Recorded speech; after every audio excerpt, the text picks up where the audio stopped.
Mahilig ka rin ba pumunta ng dagat like me? Samahan nyo ako guys, i-explore natin ang Mualbual.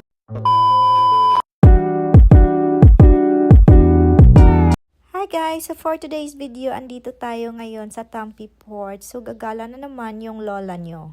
Sasakay tayo ngayon sa ferry kasi pupuntahan natin yung tinatawag nila na Mualbual. Sa mga gusto pumunta ng Mualbual, galing ng Bacolod. Yung sasakyan nyo lang Bacolod to Dumaguete na bus. And syempre, bumaba kayo sa Tampi Port. And then, sasakay naman kayo sa ferry papuntang Batu Port. Pagdating nyo ng Batu Port, may dumadaan doon na bus papunta ng Mualbual. Kami guys, sumakay na lang kami ng tricycle kasi ang tagal ng bus dumaan. So, 1.5 hour yung biyahe and 1,200 pesos yung binayad namin. Sa mahilig mag-travel dyan, mas recommended ko na kumuha kayo ng apartment sa Airbnb. At heto na yung apartment na nirentahan namin. Sa price naman ng apartment, hindi ko alam kasi yung asawa ko yung nag-book nito. Ang room na to ay good for 3 person. And syempre, pagdating namin, hindi pa kami nakakain. So, kumain muna kami at saka nagpahinga. Guys, yung bakasyon namin dito is only 2 days. Kaya tinatry talaga namin na mag-enjoy dito. And syempre, part of our vacation is mag-night out. Lalabas muna kami for breakfast and after that, mag-swimming kami. Hi, good morning! Oh my God, na-late kami gumising. Kasi nga, kagabi, around 1 a.m. na kami umuwi.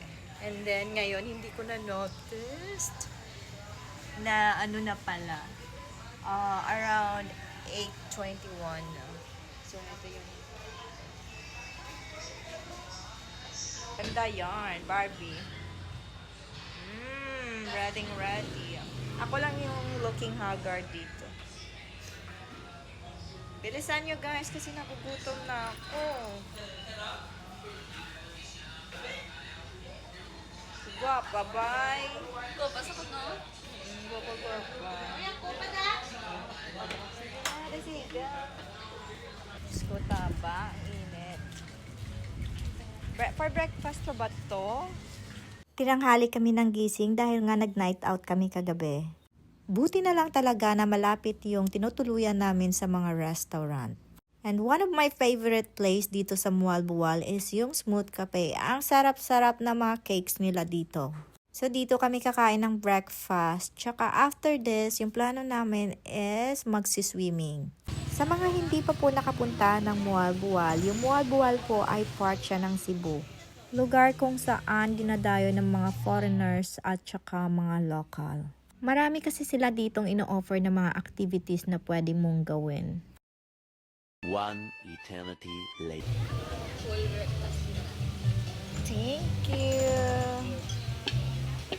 At heto pala yung in-order ko, full breakfast. Syempre guys, rest muna tayo sa rice today. So walang rice ha. I told you, masarap yung food nila dito. So after nito, magsiswimming na kami. So babalik kami sa aming tinutuluyan para magbihes. Tsaka didiretso na kami para mag-swim. So, let's go!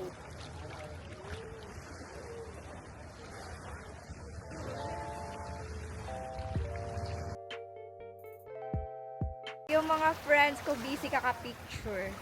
So, this is our second day and then today magsiswimming kami. Sana lumabas yung yung sun kasi gusto ko sunbathing. Charot. So, ang ganda, ang clear ng water. Oh God. Ang sarap ng init. Guys, ang ganda. Super. Pumunta na kayo dito ng Mualbual. Ganda ng water. Ang daming isda. My God. Ay, dali ka nila. Stop over. Oh my God. Kung anak mo, duwaan ka na. Nami ba yun? Nami ba yun? Itong tinaw? Tinaw pa sa pagpalangga yan.